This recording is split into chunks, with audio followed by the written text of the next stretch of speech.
शहीद के घर पर मौजूद हैं, उनके भाई हमारे साथ हैं।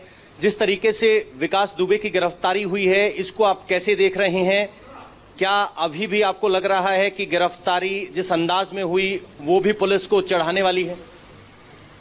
देखिए, ऐसा है, ये मेरे भाई थे, हम लोग अभी शोक संतप्त हैं और पकड़ा गया निश्चित रूप से पुलिस प्रशासन बधाई का पात्र है और अन्य लोग जो इसकी गिरफ्तारी में दिन रात एक करके लगे हुए, पुलिस प्रशासन तो मेरा परिवार ही है, मैं उन सबका धन्यवाद अदा करता हूं। और बस सिर्फ इतना कहना चाहता हूं, किस अंदाज में गिरफ्तारी हुई, क्या हुआ और कहाँ क्या योजना रही और कौन सरपरस्त रहे, इन सब बातों की खोजबीन करना मीडिया का काम है। हम लोग तो अपने दुख में ही डूबे हुए हैं। आप लोगों को पता लगाना चाहिए कि कौन लोग इसके सरपरस्त थे जिनकी वजह से ये 12 घंटे में फरीदाबाद से महाकाल के उज्जैन पहुंच जाता है, और ऐसी कौन सा तरीका है गिरफ्तारी का जहां कैमरामैन ले जाकर के गिरफ्तारी करवाई जाती है। तो कुछ तो आपको क्या सभी को लगता है कि ये सुनियोजित है। तो अगर ऐसे अपराधियों को मान लीजिए एनकाउंटर नहीं हुए या उन्होंने मुकाबला नहीं किया और उनको जेल में मिल गए, तो कई अपराधी हैं जिनकी बादशाहत जेल से भी चल रही है, चाहे जिसको मरवा दें चाहे जिसको जो करवा दें। आप इस बात को क्यों भूल रहे हैं? ये गैंगस्टर हैं, इनका बहुत बड़ा नेटवर्क है, बहुत से लोग जाहिर हैं, बहुत से लोग छुपे रूप में आज भी इनके मददगार हैं। तो अब आपको ये देखना चाहिए कि उससे आप क्या उगलवा पाते हैं और किन किन के गिरेबान तक आपके हाथ पहुंच पाते हैं।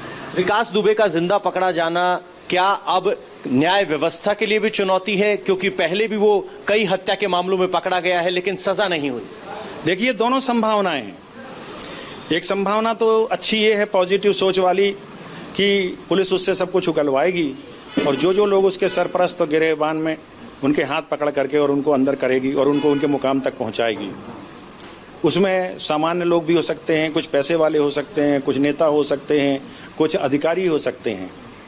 लेकिन दूसरी जो संभावना है प्रायोगिक रूप से, तो मैंने आपसे कहा कि कई बड़े अपराधी हैं जो आज जेल में हैं लेकिन वहां से उनकी बादशाहत चलती है। ये सिर्फ संभावना है या आपको इस तरह का शक है कि अगर तुरंत न्याय नहीं हुआ तो वो इस तरह जेल से बादशाहत चलाएगा जिस तरह का कानपुर में उसका माहौल रहा है?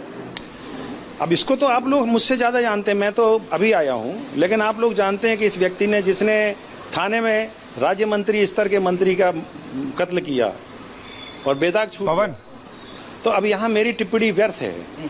ये आप लोग खुद अपना एनालिसिस करिए कि हमारी न्याय व्यवस्था कितनी सुसंगत है और कितनी मजबूत है। पवन, एक सवाल मेरी तरफ से इनसे पूछिए। सामाजिक कार्यों से मेरा लेना देना कम होता है, हम सिर्फ भगवत भक्ति और समाज सेवा में लगे होते हैं। सुन रहा हूं सर मैं, बताइए सुशांत जी। पवन, एक सवाल इनसे ये पूछिए कि जो इनके भाई के साथ हुआ वो सब देखने के बाद, उस दर्द को झेलने के बाद, क्या ये चाहते थे कि विकास दुबे इसी तरीके से जिंदा पकड़ा जाए और न्यायिक प्रक्रिया से गुजरे, या ये चाहते थे कि उसका एनकाउंटर हो जाए? जिस तरीके से आपके भाई के साथ व्यवहार किया गया, क्या आपको लगता है कि आप चाहते थे विकास दुबे को न्यायिक प्रक्रिया के तहत सजा हो, या जिस अंदाज में एनकाउंटर करके मारा गया वैसे ही? देखिए, मैं न्याय व्यवस्था पे पूरा भरोसा रखता हूं, मुझे पुलिस विभाग पर पूरा भरोसा है और उससे भी ज्यादा मुझे अपने आराध्य हनुमान जी। मैं आपको थोड़ा सा रोक रहा हूं पवन, शिवराज सिंह चौहान कुछ कह रहे हैं, वो सुनवा देते हैं। इस दुर्दांत अपराधी को गिरफ्तार किया है, हिरासत में लिया है।